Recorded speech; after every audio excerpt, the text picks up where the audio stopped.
Have you ever noticed how you can spend 3 hours scrolling through social media and feel absolutely nothing, and yet somehow feel everything all at once? You're not bored, but you're not entertained either. You're not happy, but you're not exactly sad. You're just there, suspended in this strange digital limbo where time moves differently and your thoughts scatter like leaves in the wind. Here's something even stranger. You know this is happening. You're aware of it, sometimes even while you're doing it. You tell yourself you'll just check for 5 minutes, just one quick scroll, just see what's new. And then suddenly it's dark outside, and you've lost an entire evening to a glowing screen, and you can't even remember most of what you saw. So, why does social media have such a powerful influence over you? Why can't you just stop? The answer isn't what you think, and understanding it might change how you see everything. Let me start with something simple. When you open Instagram or TikTok or Twitter, what are you actually looking for? Most people would say they're looking for entertainment, connection, news, something interesting. But here's the truth. You're not looking for something. You're looking for anything. Think about the last time you mindlessly opened social media. Really think about it. Were you seeking something specific? Your hand reached for your phone almost automatically.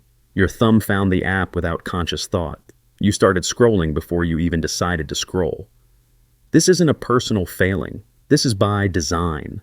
Social media platforms have spent billions of dollars and employed thousands of the world's smartest psychologists, neuroscientists, and engineers to answer one question. How do we keep people scrolling? And they found the answer in something called variable reward schedules. Here's how it works.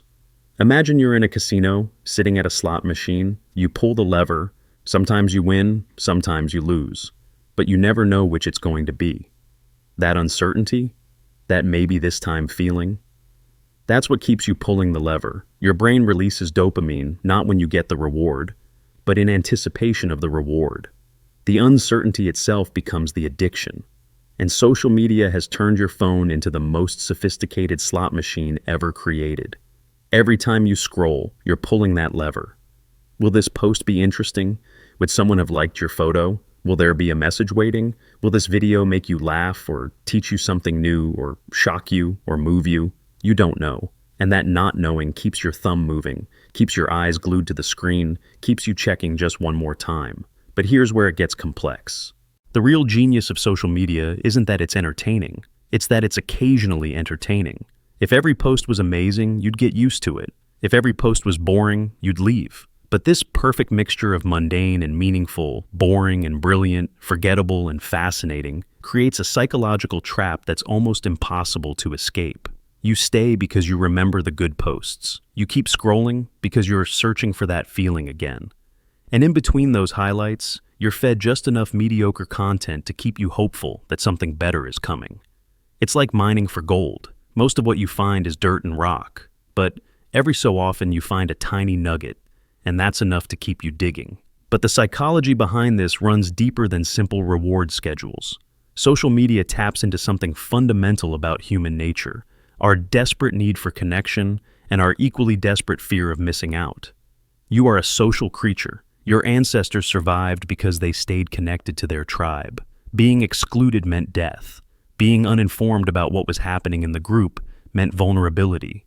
Your brain is hardwired to seek social information, to monitor your status, to stay connected. Social media exploits this ancient wiring in modern ways. Every notification triggers the same neural pathway that once helped you survive.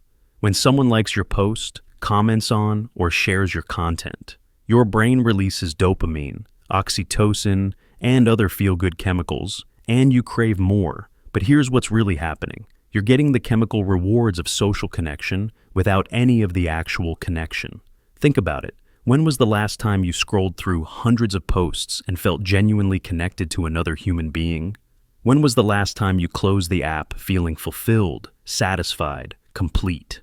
The truth is, social media gives you the sensation of socializing while leaving you more isolated than before. It's like drinking salt water when you're thirsty. It feels like it should help. It even feels like it's helping for a moment, but ultimately, it makes the thirst worse. You see everyone's highlight reels and compare them to your behind the scenes. You watch people living lives that seem fuller, happier, and more interesting than yours. You feel simultaneously connected to everyone and deeply alone. And this is where it gets interesting. Your relationship with social media isn't really about social media at all. It's about what you're avoiding. Be honest with yourself for a moment. When do you most often reach for your phone? It's usually not when life is going well and you're fully engaged in something meaningful. It's when you're uncomfortable, bored, anxious, lonely, waiting, avoiding something you don't want to do or feel something you don't want to feel. Social media is a numbing agent. It's a distraction device. It's a way to fill the space between moments so you never have to sit with yourself in silence. Because silence is uncomfortable. Silence means confronting your thoughts, your worries, your dreams and disappointments, your fears and insecurities. Social media offers an escape from all of that. It fills your mind with other people's lives, other people's opinions, other people's drama, so you don't have to deal with your own. But here's the thing. You can't selectively numb emotions. When you numb discomfort, you also numb joy. When you avoid boredom, you also avoid creativity. When you fill every moment with digital noise, you lose the ability to hear your own voice. And maybe that's the real control social media has over you. Not just that it's addictive, but that it's replacing something essential. It's replacing presence with distraction, being with consuming. You used to have moments of stillness, times when you'd sit on a bus and just think, or wait in line and let your mind wander, or lie in bed and process the day before falling asleep. These weren't empty moments. They were processing moments, integration moments, the times when your brain would make connections, solve problems, create ideas, and understand emotions. Now those moments are filled with scrolling, and slowly, quietly, you're losing the ability to be alone with yourself. There's a psychological term for this, continuous partial attention. You're never fully present anywhere. Part of your mind is always elsewhere, always wondering what you're missing online, always ready to check your phone at the slightest lull in conversation or activity. You're with friends, but you're photographing the moment for Instagram instead of experiencing it. You're on a beautiful hike, but you're thinking about how many likes the photo will get. You're having a conversation, but your phone buzzes, and suddenly you're not really listening anymore. The paradox is devastating. You use social media to feel connected, but it's making you less capable of a real connection. You use it to document your life, but it's preventing you from actually living it. But here's what's fascinating about all of this. The algorithms that control your feed aren't just showing you random content, they're learning from you. Every post you pause on, every video you watch till the end, every comment you read, every profile you visit, it's all data. And that data is used to create a version of the internet that's perfectly calibrated to keep you engaged. Your social media feed is a mirror, but it's a funhouse mirror. It shows you a distorted version of yourself, your interests amplified, your biases confirmed, your fears and desires exploited for engagement. If you're insecure about your appearance, you'll see more beauty content. If you're politically engaged, you'll see more outrage. If you're lonely, you'll see more aspirational lifestyle content. The algorithm finds your wounds and presses on them, because that's what keeps you scrolling. It's not evil, it's just optimization. But the thing being optimized isn't your well-being, it's your engagement, your attention, your time. And this is where it gets complex, because you're not passive in this process. You're not just a victim of algorithmic manipulation, you're complicit in your own entrapment. Every time you choose to scroll instead of sleep, you're making a choice. Every time you check your phone during a conversation, you're making a choice. Every time you photograph an experience instead of experiencing it, you're making a choice. These choices feel small in the moment, inconsequential, but they accumulate. They shape your habits, your attention span, your capacity for presence, your relationships, your sense of self. The person you're becoming is the sum of the moments you're choosing to live. And if those moments are spent in an endless scroll, what kind of person are you becoming? But the truth is, you already know this. You've felt it. That hollow feeling after hours of scrolling. That disconnect between how you want to spend your time and how you actually spend it. That sense that life is happening somewhere else while you're trapped in a digital loop. You've probably even tried to quit. Deleted apps, set time limits, made promises to yourself about being more present. And maybe it worked for a while, but then you came back. Because the pull is so strong. Because everyone else is still there. Here's what no one told you about. You're not weak for struggling with this. You're up against some of the most sophisticated behavioral engineering in human history. These platforms are designed by experts to be irresistible. You're not failing at willpower. You're experiencing the intended result of billions of dollars in psychological research. So, what do you do with this information? How do you take back control? The answer isn't simple, because simple answers don't work with complex problems. This isn't about deleting all your social media and moving to a cabin in the woods. It's about understanding what you're really seeking when you reach for your phone. You're not seeking content. You're seeking connection, validation, distraction, comfort, purpose, meaning. All the things that humans have always sought. Social media promises to deliver them, but it only delivers simulations, shadows. The idea of the thing without the substance. Real connection happens in eye contact, in shared silence, in vulnerability, in presence. Real validation comes from self-acceptance, not from likes and comments. Real purpose comes from meaningful work and relationships, not from viral posts. But here's the thing, and maybe this is the most important thing I'll say. You don't have to have this figured out.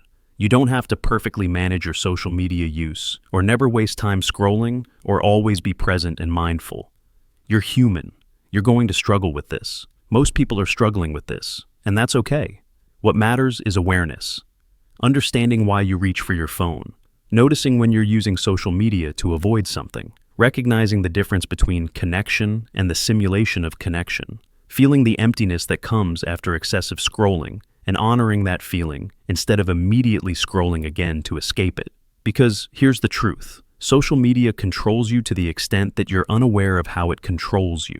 The moment you see the mechanisms clearly, they begin to lose their power. Not completely, not immediately, but gradually. You start noticing the pull before you give into it. You start recognizing the patterns. You start making different choices, small ones at first, but they accumulate. You put your phone in another room at night. You leave it at home during a walk. You sit with discomfort for a few minutes before reaching for a digital distraction. You have a conversation without checking your phone. You experience a moment without documenting it. These small choices are revolutionary acts in a world designed to keep you distracted, disengaged, and disconnected from yourself. So, maybe the question isn't why social media controls you. Maybe the real question is, what would you do with your life if it didn't? Who would you be if you spent those hours differently? What would you create, experience, feel, and understand if you reclaimed your attention? The answer to that question, whatever it is for you, is worth fighting for. Not perfectly, not all at once, but gradually, consciously, deliberately. Because your attention is your life. Where you place it, what you focus on, what you choose to engage with, that's what you become. That's what your days are made of. That's what adds up to a life well lived, or a life that felt like it happened to someone else. You have more power than you think. Not complete power. We're all navigating this strange digital world together, figuring out what it means to be human in an age of infinite connection and profound isolation. But you have the power to pause, to notice, to choose differently, to be present, even when everything around you is designed to pull you away from presence. And maybe that's enough. Maybe that's everything. Your life is happening right now, not in the feed, not in the notifications, not in the likes or the comments or the viral moments. It's happening in this breath, this moment, this choice, and you get to decide what to do with it. If you found this video informative, please like and subscribe to the channel. Thanks for watching.